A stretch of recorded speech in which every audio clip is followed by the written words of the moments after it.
আমার মেয়ের বয়স এখন ৬ বছর। ও এখনো পর্যন্ত ঢাকায় যায়নি। আমি তো ঠিক করেই নিয়েছিলাম এবার কোরবানি ঈদের ছুটিতে ওকে নিয়ে একটু ঘুরতে ঢাকায় যাব।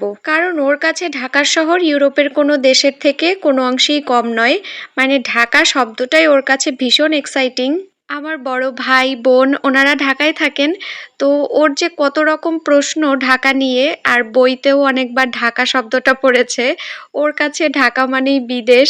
ঢাকায় যাওয়ার আগে যে কত রকম প্রশ্ন ছিল ওর মাথায়, যে ঢাকাকে আমাদের প্লেনে করে যেতে হবে কিনা, ঢাকার রাস্তায় কি কোনো ময়লা থাকে কিনা, তারপরে ঢাকায় কি শুধু পার্ক আর খেলাধুলা করার জায়গা থাকে কিনা, সে বিভিন্ন প্রশ্ন। ফাইনালি আমরা সবাই মিলে আজকে ঢাকায় যাচ্ছি। এটা ছিল কোরবানি ঈদের পরের দিন। ঈদটা কোনো মতে কাটিয়েই আমরা ঢাকার উদ্দেশ্যে রওনা হই। ভাইয়া আমাদের সবাইকে নিয়ে যাচ্ছেন, আর বাচ্চাগুলো তো ভীষণ খুশি। আগামী কয়েকটা দিন আমরা খুব বেশি মজা করব। আমরা যেহেতু প্রায় ১০-১২ জন মানুষ যাচ্ছি, আমাদের তো কোনো ব্যাগ বেডিং এর শেষই নেই। ঈদের সময় নতুন জামা কাপড়, কোরবানি ঈদের মাংস সবকিছু মিলিয়ে অনেক ব্যাগ বেডিং হয়ে গিয়েছিল। আর আমরা আজকে যাচ্ছি সোহাগ বাসে। আসলে আমাদের এই সাতক্ষীরার দিকে এসি বাসের মধ্যে এই সোহাগটাই বেশ ভালো।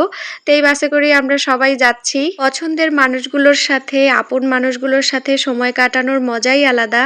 আর এই যে ভিডিওতে যাদের দেখতে পাচ্ছেন, এরা একদম মানে আমার কলিজার টুকরা এক একটা। আমি হলাম ওদের সবার পছন্দের মামি।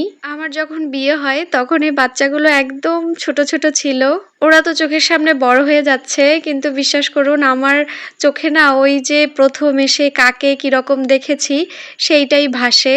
আমি তো আমার মেয়েকে অবশ্যই ভালোবাসি, কিন্তু এই যে আমার ভাই বা বোনের ছেলে মেয়েগুলো, এরা আমার কাছে আমার সন্তানের থেকে কোনো অংশেই কম নয়। আমি আমার আপুদের কখনোই ননদ বলে পরিচয় দেই না, আর তারাও আমাকে কখনো ভাইয়ের বউ বলে পরিচয় দেয় না। আমি মনে করি তারা আমার বড় বোন। অনেকে হয়তো ভাবতে পারেন যে বলার জন্য বলছি, কিন্তু সত্যিই না। আমার মানে এই যে ননদ বা নন্দাই, এই শব্দগুলো আমার কাছে ভীষণই অপরিচিত। আমি ভাই বা বোন বলতেই বেশি স্বাচ্ছন্দ্য বোধ করি। আর তারা আমাকে এমনভাবেই ট্রিট করে, মানে এটা আসলে আমি বলতে চাচ্ছি না, কারণ নজর খুব ভয়ঙ্কর জিনিস।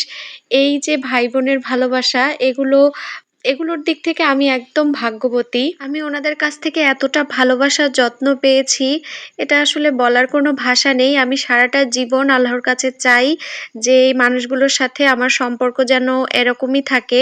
আমার ভাইদের ভরসার হাত, আপুদের যত্ন, আর এই যে আমার কলিজার টুকরাগুলোর ভালোবাসা আমি যেন সব সময় পাই। তো এই তো আজকে এখানেই বিদায় নিচ্ছি। এরপর আমরা ঢাকায় কোথায় কোথায় ঘুরেছিলাম সেগুলো শেয়ার করব আপনাদের সাথে। আর হ্যাঁ, আমার মেয়ের ঢাকা কেমন লাগলো সেটাও আপনাদের সাথে শেয়ার করব। তো আজকে এখানেই বিদায় নিলাম। আল্লাহ হাফেজ।